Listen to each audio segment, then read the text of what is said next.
పేరు పల్లా వెంకటేశ్వర్లు, బీజేపీ జిల్లా కార్యవర్గ సభ్యుడిని. అయితే ఈ మొత్తం ఈ పథకాలు పేదవాళ్ళకి చేరాలని కోరుకుంటున్నాం.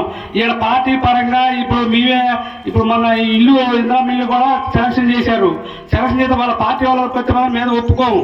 ఎందుకంటే అన్ని పేదవాళ్ళకి అందరికీ రావాలి. మన రేవంత్ రెడ్డి గారికి ధన్యవాదాలు చెప్తున్నాం. ఎందుకంటే రేవంత్ రెడ్డి గారు చేసే పనులు బాగానే ఉన్నాయి, కానీ ప్రతి పేదవాడికి అందాలి. ఇక్కడ ఇల్లు తిరిగి వాళ్ళు ఎన్ని ఇల్లు రాశారో అన్ని ఇల్లు మాత్రం పక్కా రావాలి. రాబోయే మనం వెళ్ళామో చూడటం జరిగితే మాత్రం చాలా ఇబ్బందులు పడతారు. దయచేసి అయితే ఈ ప్రతి పేద ఇప్పుడు ముసలి డబ్బులు కూడా పట్టలే, గ్యాస్ డబ్బులు పట్టలే. 500 గ్యాస్ అన్నాడు, ఆ గ్యాస్ డబ్బులు పట్టలే. డబ్బులు ఏమని మాట్లాడతారు. కనీసం 7వ డివిజన్ కూడా అభివృద్ధి లేదు. ఎందుకు లేదంటే మేము బీజేపీ కాబట్టి మాకు ఇంత పని కూడా ఇవ్వట్లేదు. మీ బతిలో అయినా కూడా మాకు ఇంత పని కూడా ఇవ్వట్లేదు. కనీసం డివిజన్లో మురికాలలో కూడా జనం కూడా మాకు సిబ్బంది కూడా ఎక్కువ లేదు. దయచేసి సిబ్బందిని పెట్టండి. మన మంత్రి వారు మన తుమ్మల నాగేశ్వరరావు గారికి, మన పొంగులేటి సీనన్నకి నమస్కారం చేస్తున్నాం. మేము అందరం కలిసి ఏతినే మీరు గెలిచారు. ఎందుకంటే మీ పార్టీ పక్షపాతం చూపించబాకండి దయచేసి.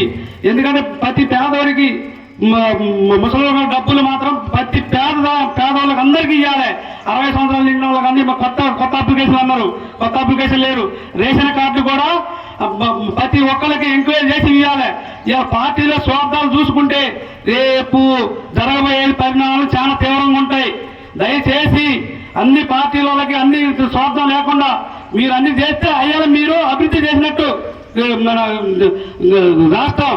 కానీ మీ కార్యకర్తల వరకు ఇల్లు వచ్చి మీ కార్యకర్తల వరకు చేస్తే కార్పొరేటర్ కూడా కనీసానికి కార్పొరేటర్ కూడా ఆహ్వానం లేదు. కార్పొరేటర్ని కూడా ఇల్లు ఎందరో ఇల్లు అయితే కార్పొరేటర్ సెలక్షన్ చేయాలి. ఓరోలో తీసుకొచ్చి పెట్టి చేస్తే మాత్రం ఇల్లు కనుక రాకపోతే మాత్రం చాలా తీవ్రంగా ఎదుర్కోవాల్సి వచ్చింది. కానీ ఈసారి మాత్రం మళ్ళీ ఇంకోసారి మీరు గెలవాలంటే అందరికీ బడుగు వర్గాలకు అందరికీ పనులు చేసి మీరు చూపించండి. చూపించిన తర్వాత అప్పుడు ఇందిరమ్మ రాజ్యం అంటాం. అది అప్పుడు ఇందిరమ్మ రాజ్యం అంటే ఇది ఇందిరమ్మ రాజ్యం అని చెప్తాం. మా మోడీ గారు గుజరాత్ ఎట్లా అభివృద్ధి చేశారో మీ రేవంత్ రెడ్డి గారు మేము చెప్తున్నాం అట్లా అభివృద్ధి చేయండి. మళ్ళీ మీరే ఉంటారు. కానీ తర్వాత మీరు మీ కార్యకర్తలు కానీ ఎవరైనా స్వార్థం చూపిస్తే అది లాస్ట్గా మీకు పరిణామాలు వేరే ఉంటాయి. మళ్ళీ అది సంగతి. జై శ్రీరామ్.